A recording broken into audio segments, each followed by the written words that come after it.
According to the World Health Organization, nearly 800,000 people worldwide die by suicide each year, with someone attempting every 40 seconds. In the United States, suicide is the second leading cause of death for youths aged 10 to 24. I am no stranger to these statistics. In the bottom corner of this photo, you'll see a date stamp that says December 18th, 2010. I was headed to a Christmas party with some friends that night. At first glance, you see me as a smiling, goofy teenager, but from this photo, you wouldn't know that I had been getting bullied at school, stalked, and harassed on social media for months. You wouldn't know that I was struggling with anxiety and depression, and neither did my parents. Just 5 days after this photo was taken, I planned to take my life on December 23rd, 2010, at the age of 15. Unaware I was experiencing a mental health crisis, I didn't know how to stop the pain and believed suicide was the answer.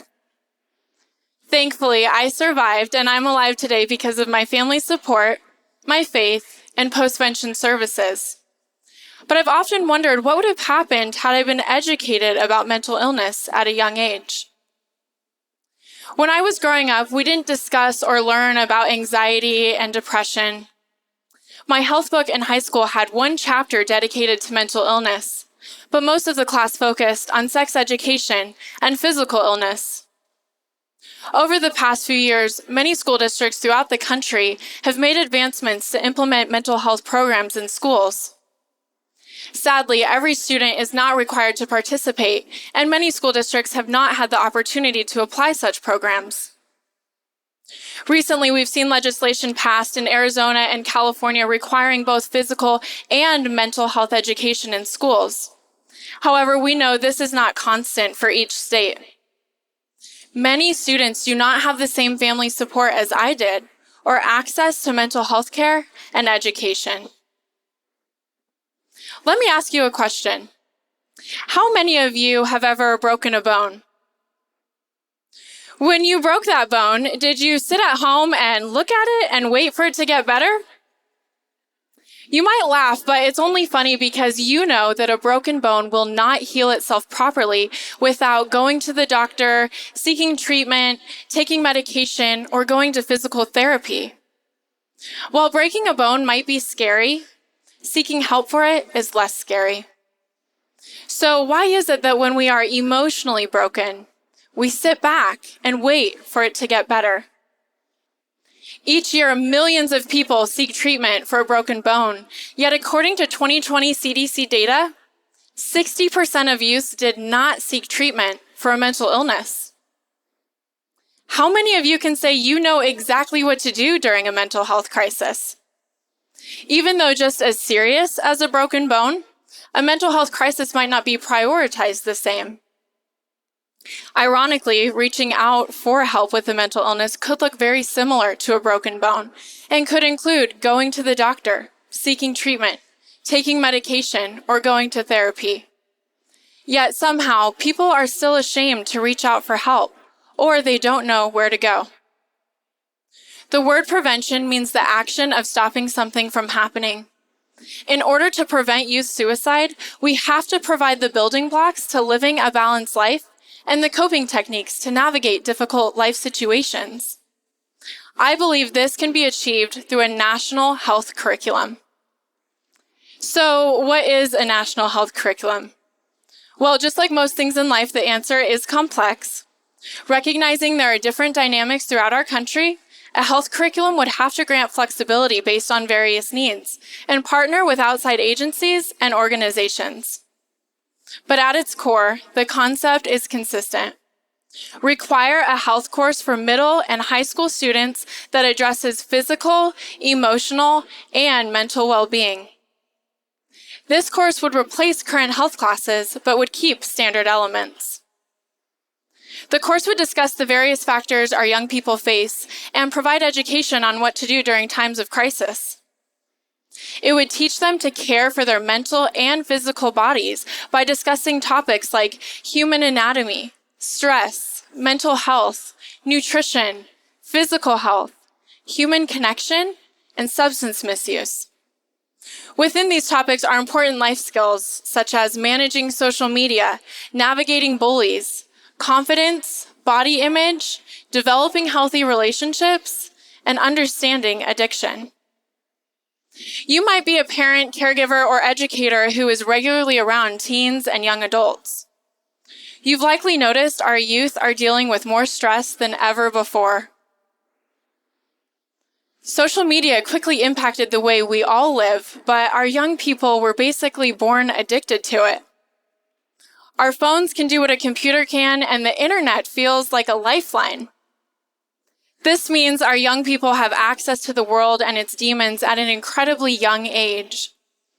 They struggle with confidence younger, they get bullied younger, and they question their worth younger.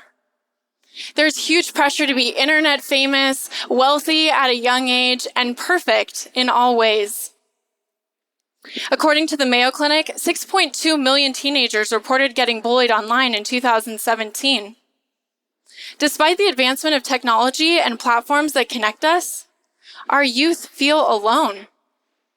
Because of the pandemic, they are more aware of anxiety and depression, but they still don't know where to go or what the resources are.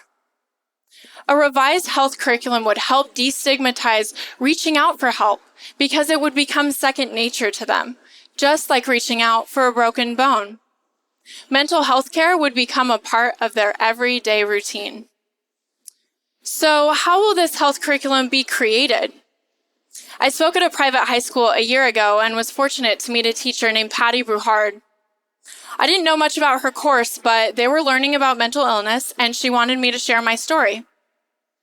Afterwards, I learned of the course she created called Introduction to Community Health Sciences. This course has been implemented amongst juniors and seniors for 3 years at her school, and although still in the early data collection phase, the feedback has been positive. I was overjoyed when I read through the course and realized this curriculum idea I have actually exists. Knowing that prevention is achieved through collaboration, I was eager to learn more. The course provides a holistic approach to lifelong health and includes the 8 dimensions of wellness, including physical and emotional health, and how they are interconnected. This was the information that I was lacking as a teenager that I so strongly believe should be available for all students. But how will this course be implemented? There has been pushback in recent history to prevention curriculums. Schools are overwhelmed with current tasks, and I've been part of conversations that say prevention is an unnecessary, costly expense. Because of high school graduation requirements, many schools offer health courses as an elective. There are mental health curriculums that exist, such as social emotional learning, but again, are not widely available for all students nationwide. I believe a standardized health curriculum can coexist with other mental health programs. Even with the course created, implementation remains complex. I won't pretend to know everything about government legislation and school district processes. However, I do know that suicide prevention is everyone's business. Recently, the federal government outlined plans to expand access to mental health care and services over the next few years. My hope is that the government, school districts, parents, teachers, and students can work together to understand how to alter the current health courses and implement the Introduction to Community Health Sciences instead. I can't help but to think about the 15-year-old version of myself who was so scared of the feelings of sadness and anxiety that overshadowed me like a dark cloud. Could a better health curriculum have encouraged me to talk with my parents or understand that being sad is a normal human emotion? If I knew then how to cope with difficult circumstances, would it have prevented me from planning to take my life? I firmly believe had I been educated about depression or what the resources were for bullying, that I would have reached out for help sooner. I also think about the millions of young people who struggle with mental illness each year, and my heart breaks for the thousands of lives lost who believed that a permanent solution would solve a temporary problem. It's safe to say a health curriculum cannot prevent trauma or life circumstances, but it can impact the way we react and process those events. I believe our life circumstances shape who we are and define our purpose. I know that my purpose was not to die by suicide, but rather to share my lived experience to advocate for prevention through education. By doing this, we create a society that not only grows up prioritizing mental health, but understanding how to live a balanced life and what to do during times of crisis. By doing this, our young people are able to share this knowledge with their families and eventually their children to help save and change their lives. 800,000 people yearly worldwide. Thank you.